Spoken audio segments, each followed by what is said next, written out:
We will give power to the patient. It will fulfil Nye Bevan's commitment in 1948 to put a megaphone at the mouth of every patient. We know the British people are counting on us. It falls to us to make sure that the NHS not only survives, but thrives. And we will not let our country down. Because if we succeed, together with the 1.5 million people working in the NHS, we will be able to say with pride that we were the generation that built an NHS fit for the future and a fairer Britain where everyone lives well for longer. And that's the plan we're launching today. Thank you for being here.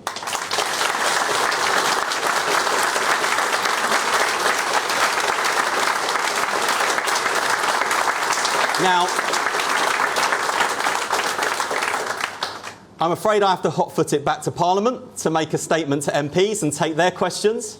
But before I do, it gives me great pleasure to introduce the woman who is backing our plan for reform with an extra £29 billion worth of investment. It is thanks to her leadership that we've seen interest rates in our country fall 4 times. It's thanks to her leadership that we see wages finally rising faster than the cost of living. And it is thanks to her leadership we have the fastest growing economy in the G7. Please give a warm hand to the Chancellor of the Exchequer, Rachel Reeves. Good luck in Parliament.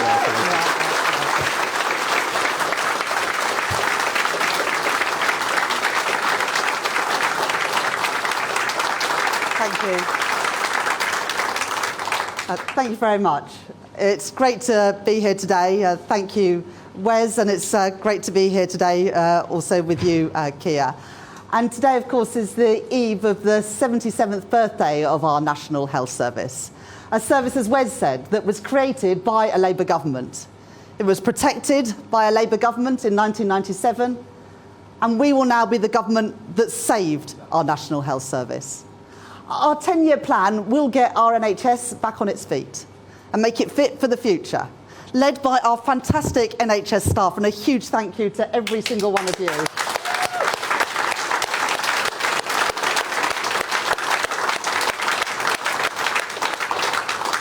And funded by the £29 billion that I announced in the spending review last month.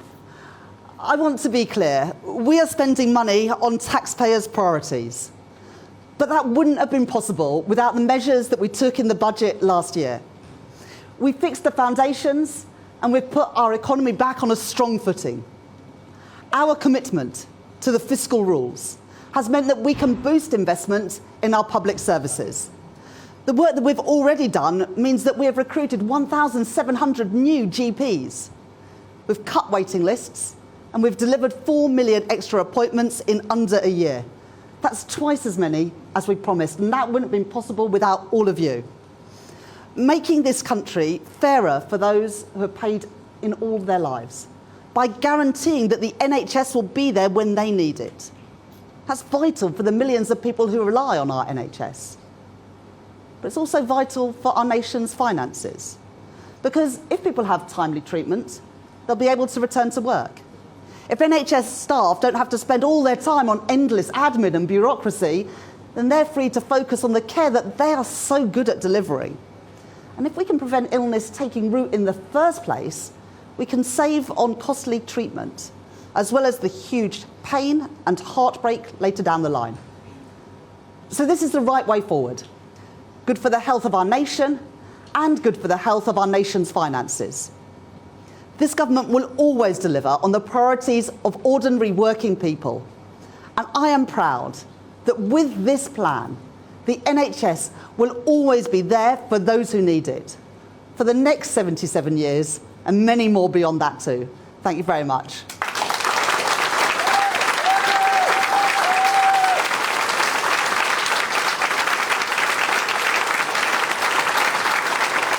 Thank you. And it's now my pleasure to welcome the person who's made this possible by winning that Labour victory last year. And without that, we wouldn't be able to fix the foundations of our economy. We wouldn't be able to deliver the free school meals in our primary schools. We wouldn't be able to build the 1.5 million homes. We wouldn't be able to do anything that me and all of our colleagues came in to do. So, Prime Minister, over to you. So that was Rachel Reeves, the Chancellor. She did not even refer Carol Malone to what happened yesterday when she apparently had such a bad personal problem she was breaking down in tears. I can't believe that. We've got to go back to the Prime Minister. We'll come back to you. Prime Minister. Where's Denise gone? Denise, come and sit down with us. Because Denise's story is fantastic. As she said, she works here, she lives in this borough, and she uses the services here. And what a great testament that is. And Denise, thank you for your introduction. Thank you for your words. And it is a real privilege to be here with you in Stratford. And I've seen the work you're doing this morning. I'm sorry to be interrupting your work. I do understand how hard it is. My mum worked in the NHS. She was a nurse and a very proud nurse with it. My sister worked in the NHS, and my wife still works in the NHS in one of the big London hospitals. So I do understand what you do, how you do it, and what you put in, and why you do it as well. And so let me start by saying a big thank you to all of you for what you do. And if I may, through you, to say thank you to all the NHS staff right across the country who do what they do as public servants because they care about treating and caring for other people. Thank you also for welcoming us here to your neighbourhood health centre, because it's buildings like this here that represent the future of the NHS. And I've just had the chance to go round and see some of the work that's going on here, the 24 teams that you've got working on dentistry. Really pleased to see that you don't necessarily need an appointment. You can walk in. We've got children and families up there on the next floor having their teeth done. Hugely important. And that's what a neighbourhood health service can do, working in partnership with the people that it serves. And Denise, you're the embodiment of that. Power and control in their hands, care closer to their community, services organised around their lives. But look, I'll say a bit more about the future in a minute. But it is important that we go back a year to the NHS as it was left by the last government, with record waiting lists, the lowest ever satisfaction, and I know the toll that that takes on staff who work so hard. 100,000 children waiting more than 6 hours in A&E. Now, I'm not going to stand here and say everything is perfect now. We have a lot more work to do, and we will do it. But let's be under no illusions. Because of the fair choices that we made, the tough Labour decisions we made, the future already looks better for our NHS. And that is the story of this government in a nutshell. It's breakfast clubs, hugely important for children coming in to school so they're ready to learn. Potholes across the country filled. Fuel duty frozen. 4 interest rate cuts, hugely important for mortgage holders. Setting up Great British Energy. Levelling up workers' rights. Record investment in affordable housing. Infrastructure the length and breadth of our country. It's all down to the foundation we laid this year. All down to the path of renewal that we chose, the decisions made by the Chancellor, by Rachel Reeves, which mean we can invest record amounts in the NHS. And this is about fairness. Millions of people across Britain no longer feel that they get a fair deal. And it's starting to affect the pride, the hope, the optimism that they have in this great country. And our job is to change that. And the NHS is a huge part of it. I mean, for 77 years this weekend, the NHS has been the embodiment, if you like, of British pride, of hope, that basic sense of fairness and decency. 77 years of everyone paying in, working hard, doing the right thing, secure in the knowledge that if they or their family needs it, the NHS will be there for them. In 10 years' time, when this plan has run its course, I want people to say that this was the moment, this was the government that secured those values for the future. And look, when people are uncertain about the deal they're getting from this country, what fairer way is there to respond than that? By giving them more control, by partnering with them to build an NHS that is fit to face the future. And that is what this plan that we are launching today will do. It will do so in 3 ways, 3 shifts, if you like, that will transform healthcare in this country. First, we will shift the NHS away from being only a sickness service to a health service that is genuinely preventative, prevents diseases in the first place. That means a stronger focus on vaccination, on screening, early diagnosis, things like innovative weight loss services, which can be available in pharmacies, working with major food businesses to make their products healthier, better mental health support, particularly for our young people. And starting with children aged 16 this year, we will raise the first entirely smoke-free generation. Second, we will shift the NHS away from being a hospital-dominated service to being a community neighbourhood health service. You can see why we chose to come here. Places like this are the future of our NHS. As I say, you don't have to book an appointment. You can walk in. There are families here. People live in this area. It is local to them. Now, of course, we will always need hospitals. They will always be important for acute services in particular. But, as I say, disease has changed, and we must change with it. And not only can we do that, we can do it in a way that improves care and convenience for millions of people. So just imagine it. Nurses, doctors, pharmacists, dentists, carers, health visitors, all under one roof. But also alongside them, services like debt advice, employment support, smoking cessation, preventative services, which we know are so crucial for a healthy life. Now, that is an exciting prospect. You know, the idea that the future of healthcare is no longer defined by top-down citadels of the central state, but is instead in your home, in your community, in your hands, that is an inspiring vision of change. It will bring the state and the people it serves into a partnership on something that we all care deeply about. But more importantly, it means a future where we have better GP access, no more 8 a.m. scrambles, more dental care for your children, better care on your doorstep, and a neighbourhood health centre like this in our coastal towns, in our rural counties, in every community across the country, every community across the country. Finally, the third shift, from the analogue NHS that we have at the moment to a truly digital health service, a health service capable of seizing the enormous opportunities that are there in science and technology, in genomics, in artificial intelligence, advanced robotics. And look, all of you will have seen in your everyday lives what this can do, and I've seen some of it as well. I've spoken to stroke patients whose lives have literally been saved by technology and AI because it could find the blood clot in their brain in milliseconds, giving them just enough time to be operated on and saving their lives. So this plan, this 10-year plan, backs technology to deliver because it can and will save thousands of lives. But it's not just about saving lives. AI and technology is an opportunity to make services more human. That always sounds counterintuitive that AI and technology make us more human.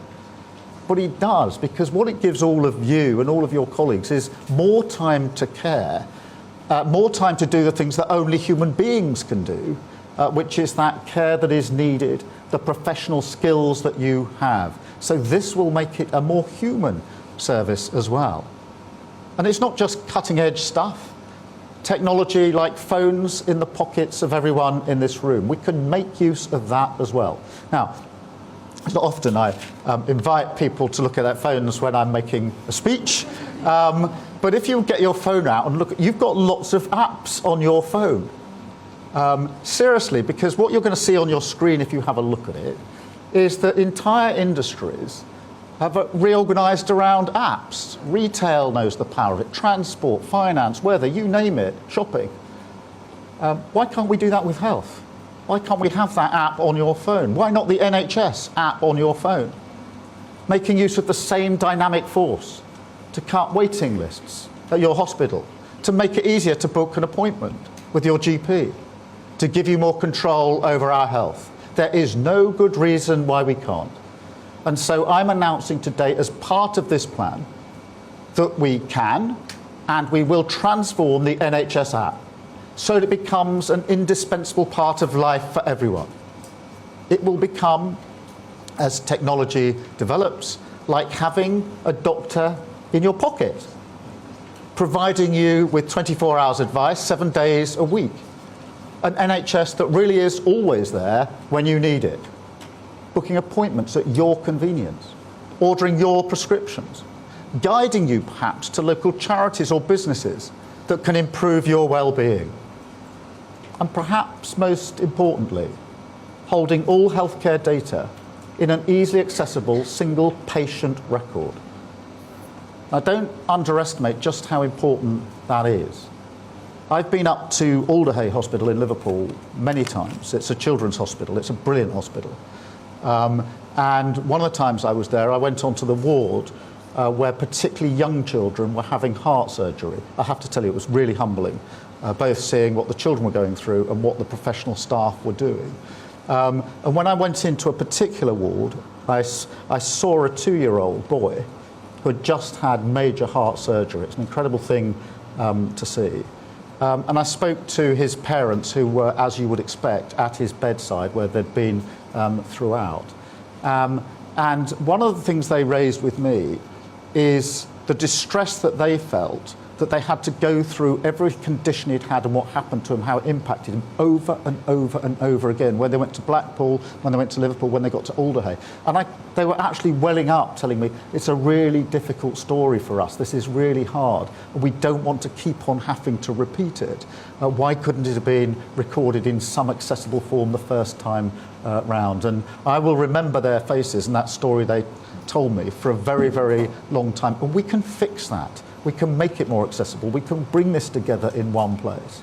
And there are other examples as well. That red book that every parent gets when they have a child, why can't that be digital? There's no good reason. And so that is exactly what we will do. We will turn this app into a new front door for the entire NHS, a reformed, modernised and renewed neighbourhood health service. So that is the plan that we will launch today. That is the change we will deliver, the difference a Labour government makes. The NHS on its feet, facing the future, delivering fairness and security for working people. Thank you so much. Thank you. Thank you. Thank you. It's a bit hot in here, isn't it? I'm sweating, absolutely sweating. It's unbelievable. I'm sorry, I'm making you look like a sweaty We'll mess. keep the media question short. Thank you all very much. I'm going to take a number of questions from the media now. We're going to keep them relatively short and free because the staff are getting very hot. So in their interests, we'll take questions. And I'm going to start with the BBC and Hugh Pym. Thank you, Prime Minister. When will you be able to assure patients that they will be able to see a GP more easily, they'll get the mental health support they need, and they won't have to wait long hours in A&E? And another briefly, would the Chancellor like to comment on her experience in the Commons over the last 24 hours? On the question of when you'll see the change, it's a 10-year plan, but we're already starting on the change.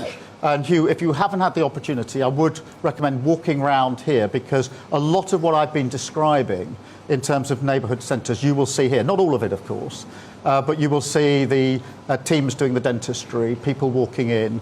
And that is both incredible to have that in your community, but it ties in with my experience in Alderhay. I think you may have been there when I was there, when one of the shocking statistics, and it really did shock me, was to learn that between the ages of 8 to 12, more children come to Alderhay to have their teeth taken out because of decay than anything else. And so some of that is being dealt with the preventative measures here. So some of it is starting already. The technology is moving on. Some of it will take a bit longer because the neighbourhood centres have to be put together and the services all brought to one place. It is a 10-year plan.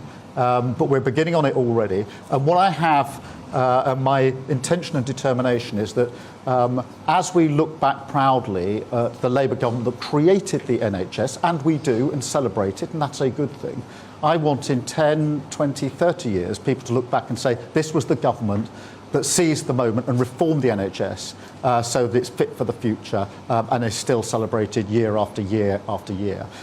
In relation to the Chancellor, I'm not going to stand here and speak for the Chancellor, but as she's made clear on a number of occasions, yesterday was a personal issue, and I'm certainly not going to say anything more about that. I think it's just fantastic that she is here, and as I say, none of this would be happening if she hadn't taken the decisions that she's taken. So she took those decisions and she'll be taking them for many years to come. Thank you, Hugh. Beth at Sky. Thank you, Prime Minister. Beth Rigby, Sky News. PM, your first year anniversary has been marked by a self-inflicted shambles over welfare that's left you and your Chancellor wounded. You've U-turned on your reforms, your MPs don't trust you, and markets worry that you've lost resolve on fiscal discipline. It's the epitome, isn't it, of sticking plaster politics and chaos that you promised voters you would end. You say it's your responsibility, so can you explain to our viewers how you got this so wrong and what you intend to do to rebuild your trust and authority in your party? And if I may, I know it's long, sorry. Chancellor, first, it's really good to see you today. It's really good to see you here. But Prime Minister, I have to ask you, on a human level, people were shocked and baffled that in the Commons yesterday, you did not offer your Chancellor your support. Was it because you didn't see what was happening, or did you not know what to do? Thank you. Well, Beth, let me just clear that up straight away. I didn't appreciate what was happening because, as you'll probably appreciate, the PMQs is pretty wired. It goes from question to question, and I'm literally up, down, question, looking at who's asking me a question, thinking about my response and getting up and answering it. And so it wasn't just yesterday. No Prime Minister ever has had side conversations during PMQs. It does happen in other debates when there's a bit more time, but in PMQs, it is bang, bang, bang. That's what it was yesterday, and therefore I was probably the last to appreciate anything else going on in the chamber. That's just a straightforward human explanation. Common sense explanation, if you like. In relation to your invitation to tell your viewers what we've achieved in the first year of a Labour government, I'm very pleased to say we've brought down waiting lists. We promised 2 million extra appointments. We've delivered 4 million extra appointments. We've begun the project to build 1.5 million houses, particularly social and affordable houses. In schools, we have introduced breakfast clubs, really important for children so they're ready to learn when they get to school. We've rolled out free school meals to 500,000 more children, hugely important to them. We're just doing more on childcare. That comes on stream in September. So that is 9 months to 4 years free childcare across the country. We're ramping up and introducing the biggest upgrade in employment rights for a generation. We've got record investment into the country. Just last week, Amazon put in 40 billion investment into this country in jobs. That's one of the biggest single investments that has ever been made, and that brings the total for the year to £120 billion. These are companies, global companies and finances, who don't have to put that into the United Kingdom. They're choosing to put it into the United Kingdom because they've got confidence in what we're doing, confidence in the fiscal rules that the Chancellor has crafted so well. We've delivered a defence uplift to 2.5% and made it clear it will be felt in every community, in jobs. We've created hubs so that local businesses, small businesses benefit from that. We've delivered 3 trade deals, which governments tried for a long time. The US trade deal was talked about for I don't know how many prime ministers. Who came along and delivered it? This prime minister with this Labour government. The India deal, I think, was talked about for 8 years. Who came along and delivered it? This Labour government. And of course the EU-UK reset. And only a few weeks ago, many people were saying to me, you can't have a US deal and an EU deal, Keir.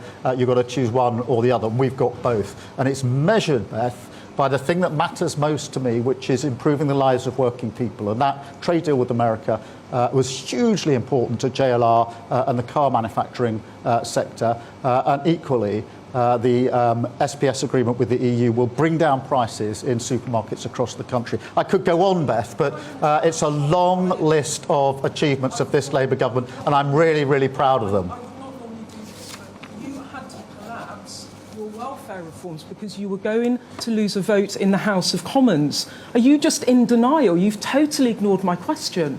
No, I'm not, and we didn't get the process there right, but I think it's right that if we're looking at the entire year, that we look at all the things we've delivered, and I always do this through the eyes of the working people up and down the country that we came into government to serve, that really mattered to me. I actually gathered them in the back garden of Downing Street the other day. These are all the people I'd met along the way in the campaign trail, people working in the public sector, people doing campaigns, people who put in every day. I got them back, partly to show what we delivered on the commitments we made to them, partly to make sure that we always have them in our mind's eye. And they are very, very pleased that we've delivered waiting lists down, that there's housing they're going to be able to afford, that their schools are looking better, their hospitals are looking better, record investment, and all those people whose jobs are going to be either secure under JLR or created under the other investments coming in. That is what matters to me, and it's really important that I stand up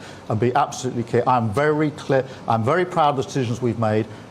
They were tough decisions, they were the right decisions, but only because we took them have we got this platform that we can now build on. Thank you very much, Beth. I've got Rebecca from ITV. Rebecca. Thank you. Yeah, Rebecca Barry, health correspondent, ITV News. Prime Minister, given the current workforce crisis in the NHS, how will you ensure there are enough staff to provide these neighbourhood services? And on the Chancellor being here today, many members of the public will be concerned about her. How is she today, and is she here simply to calm the markets? No, she's here because she's the Chancellor. The plan that we are delivering today is only deliverable because she took the decisions that needed to be taken and allocated the money for this plan. And so that is why she's here today, and I'm very glad that she is. In relation to the workforce, we have got obviously a workforce plan, and we're working with the workforce on it. The big difference between a year ago and now is that a year ago, the government was blaming the workforce for their failures. So when the past Prime Minister was asked, why aren't you hitting waiting list targets, he said, it's not my fault, it's their fault. We came along and we said, we'll work with you and we'll get you off the picket line onto the front line. We put together a plan for the year which we launched in the beginning of this year. That was signed by the Secretary of State and signed by the NHS. And this plan we're launching today was not something the government dreamt up and sort of imposed top down on the staff. It was, Wes Streeting went through this, it was consulted on widely, both with staff who participated and communities that they serve. And so they recognise in this plan what their patients, their communities have always said to them. And that's why I'm really pleased that we're working together on this plan. And that's why I know that it is achievable, deliverable, and it is heartening, and I said this to the staff, to see some of it already happening right here in Stratford. Thank you very much. I've got Gary from Channel 4. Thank you, Prime Minister. The Chancellor's said in the past that when it comes to the budget, you won't be, during this government, coming back for anything like the tax hikes in the last budget. Can you actually, hand on heart, repeat that now? Because after this week, a lot of experts, a lot of people in the city think you probably can't and maybe shouldn't. Well, Gary, first of all, let me say what every Prime Minister or Chancellor says any time they're asked about a future budget, because it's always the same. This isn't a Labour answer or a Conservative answer, but no Prime Minister or Chancellor is going to write a budget in advance. But we did really tough stuff in that budget of last year. We made sure that we stabilised the economy, and we took the big and heavy decisions early on. And that's what we meant by what we said when the Chancellor said that before. It's what I mean and say again today. We've done a lot of the heavy lifting. We've done a lot of the hard yards. As a result of that, we're turning our economy around. The fastest growth in the G7 in the first quarter of this year, business confidence at a 9-year high, and record investment. In the end, that's what drives growth, and that's what we were saying a year ago at the other side of the election, and I say it again here today. Thank you, Gary. Doing yesterday, because it looked rather serious for a while. Well, Gary, a lot of people were worried. What they were saying was they weren't sure a Labour government, maybe without Rachel Reeves in it, would balance the books. Well, Gary, again, I think, as you know, it's unwise, and politicians don't comment on markets, and I'm not going to do so. Thank you. Andy from Channel 5. Thank you very much, Prime Minister. Andy Bell, 5 News. Can I also say, good to see the Chancellor here after yesterday, and would invite her again if she would like to say a few words about what happened yesterday and her reflections on that. I'll leave you to think about that for a moment. But Prime Minister, what people did see yesterday, whatever the cause in the Commons, was a Chancellor clearly under enormous pressure. Do you worry that this is becoming too much pressure for your Chancellor? No, I have every faith in my Chancellor. She has made incredibly important decisions in the last 12 months, and we wouldn't be doing what we're doing today without those important decisions. We work in lockstep and will continue to do so for a very long time. That is a good thing for the government. It's a good thing for the country. Thank you. Chris at GB.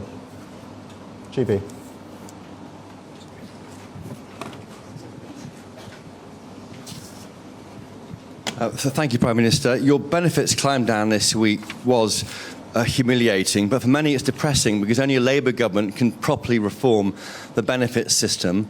Outside of the Timms review, is benefits reform off the table? And how will you meet the £6 billion black hole this autumn, tax rises or borrowing? And just finally, a duty of care to your team. Will you have a word with Lindsay Hoyle about what you said to the Chancellor in future, or anybody else? I won't comment on the second issue, Chris, as you'd expect. But look, no, we are pressing on with reform. It is important that we reform the system. Welfare isn't working. The 2 examples that stick with me most are the 1 million young people who are neither earning or learning. That is not good. That is not progressive. No government should be satisfied with that, and I'm not. And we got 3 million people out of work through ill health. Again, I'm not satisfied with that. And I know, from having seen it for myself, how hard it is for some people to get back into work. I've seen and talked to people who have been through ill health and want to get back into the workforce. There's slight trepidation of doing so, fearing even trying, and that's why what we're putting in place, the right to try, for example, it may seem like a small thing. It's a huge thing for people who want to get back into work. The bill that we delivered on Monday obviously rebalances universal credit. That's been long overdue, and ensures that those with the severest disabilities don't go through unnecessary reassessments. That's been called for a very, very long time, and it's the right thing to do. And of course, Stephen Timms will now conduct this review. And I don't think you'll find anyone in Parliament who doesn't think that Stephen Timms is a thoroughly decent man of huge integrity, that we can have faith in to do the review and make the changes that are necessary. Thank you very much, Chris.